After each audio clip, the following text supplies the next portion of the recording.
Kita dari GJLS Entertainment. This is Perspektif. Kasih paham, bro.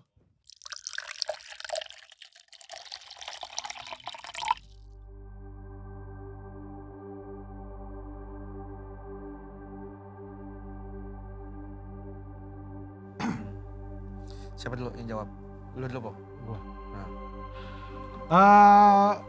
Total berarti gua udah hampir 12 tahun kalau di industri komedi ya, di industri dari mulai awal stand up sampai sekarang yang gua liatin itu komedi itu sendiri terus berkembang gitu, nggak stand up rame terus stand up terus kesini-sini, nggak selalu berubah-berubah gitu. Sekarang lagi ada di fase ngumpul lagi, bareng-bareng lagi gitu, jadi ya terus berkembang, makanya kita sebagai pelaku juga harus upgrade diri. Sama ya itu, paling kalau sekarang itu kalau komedi itu sebenarnya ada masanya misalnya absurd, ada masanya storytelling, ada masanya ini gitu. Jadi emang masanya tuh berganti-ganti. Makanya kita ya seperti yang Rizpo bilang, kita harus sering update tuh, harus sering tahu apa nih yang lagi disukain sama penonton gitu. Kalau sekarang mungkin penonton lagi suka mungkin kayak yang model-model yang absurd gitu, yang simple gitu. Gitu sih. Ada juga masanya kayak dark comedy, blue comedy, itu juga pernah ada masanya gitu sih. Kalau dari gua sih karena gua pahamnya stand up gitu ya, dan alhamdulillahnya sekarang tuh kayaknya dari stand up itu anak-anak tuh bisa berkembang kemana-mana gitu turunannya gitu. Ada yang jadi penulis, ada yang jadi sutradara film, ada yang bikin podcast, macem-macem lah. Ada juga yang fokusnya dia di konten gitu, dan itu buat gua jadi apa ya, jadi Tren peluang positif. gitu, jadi peluang buat teman-teman stand up di luar sana. Jadi lu nggak harus jadi di depan layar terus, bahkan lu bisa di belakang layar.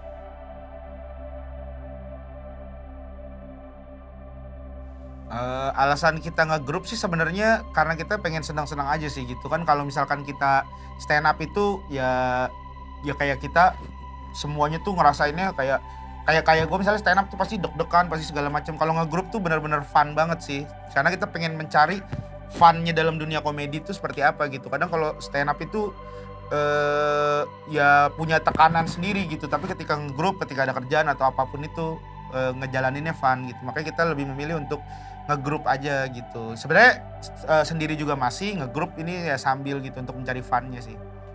Kalau dari gua stand up itu kita udah melakukannya lama gitu. Kita pengen sesuatu yang baru aja gitu, pengen nunjukin ke orang-orang gitu kalau gue juga bisa loh bareng-bareng gitu, gue juga bisa ngegrup gitu. Jadi mungkin akan bisa lebih menambah peluang-peluang.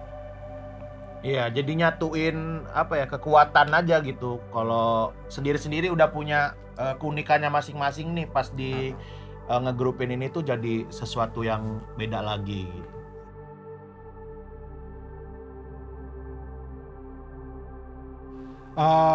Kita sebelum ngegrup itu beda sama grup-grup zaman dulu ya. Dia awal memulai karirnya itu bikin grup, sukses, akhirnya pada sukses masing-masing gitu. Kalau kita dari sendiri-sendiri terus akhirnya ngegrup gitu, jadi udah pada punya apa ya, kekuatan masing-masing gitu, terus kita satuin gitu, jadinya jadi sesuatu yang beda sama lawak grup yang kita kenal, misalnya Sri Mulat, apa konsep cerita segala macam, karena kita dari nama aja udah GJLS gitu, jadi lebih liar aja gitu, jadi lebih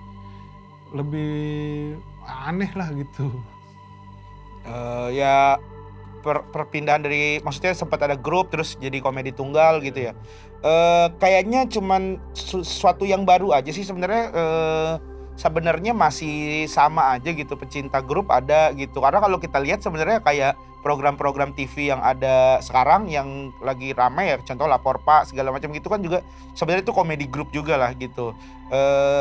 Cuman ya beda pasar, mungkin komedi tunggal itu jadi warna baru aja sih gitu, jadi warna baru di dunia komedi ini gitu. Sebenarnya masih banyak kok yang masih ngegrup di TV, ngegrup gitu ya. Kita bertiga akhirnya memilih untuk ngegrup juga ya, karena kita pengen coba tantangan baru nih, kalau ngegrup bisa nggak gitu sih. Sebenarnya masih nggak pergantian ya sebenarnya, justru nambah aja gitu genre barunya. Jadi warna baru Ya kalau gua ngelihat juga sih yang ini dari sisi stand up ya. Kalau stand up itu kan yang dibawa kan nama pribadi gitu kan. Kalau ngegrup ini kita jadi punya IP gitu, IP baru si GJLS nih. Jadi bisa dibawa kemana-mana juga tuh, di podcast ya, nanti misalnya bentuknya film, bisa bentuknya apa, event. Jadi yang kita besarin tuh si IP-nya gitu. Itu mungkin yang membedakan grup yang sekarang ini gitu. Kayak agak lain juga kan gitu kan, IP-nya agak lain ini yang akhirnya besar kemana-mana gitu ya. Semoga juga nantinya akan banyak ya IP-IP baru ini gitu, yang jadinya nanti bisa turunannya banyak gitu.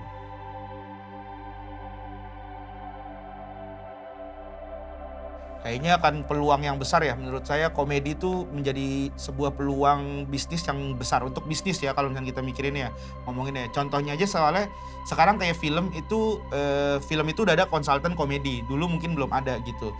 Bahkan mau itu bukan film komedi, film horor, film apa tuh pasti ada juga komedian yang mungkin masuk ke dalam situ. Maksudnya secara bisnis ini akan lebih luas. Terus juga kalau kita nonton konten-konten juga semuanya kan sekarang fun gitu. Kalau kita lihat di medsos gitu, baik Instagram, TikTok, semua tuh pasti ada urusannya dengan komedi gitu.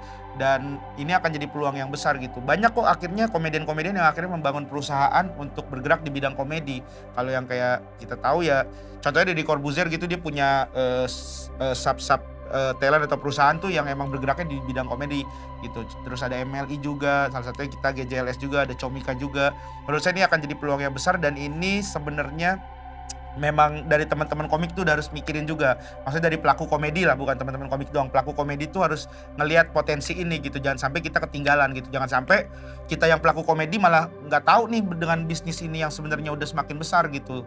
Kita juga harus tahu nih, kita harus cari tahu gimana sih cara masuk bisnis ini gitu. Dan itulah yang akhirnya kita bertiga lakuin ya, kita masuk ke dalam ini, kita membuat perusahaan, kita mencari tahu bagaimana bisnis komedi ini bisa masuk ke lini-lini itu gitu sih.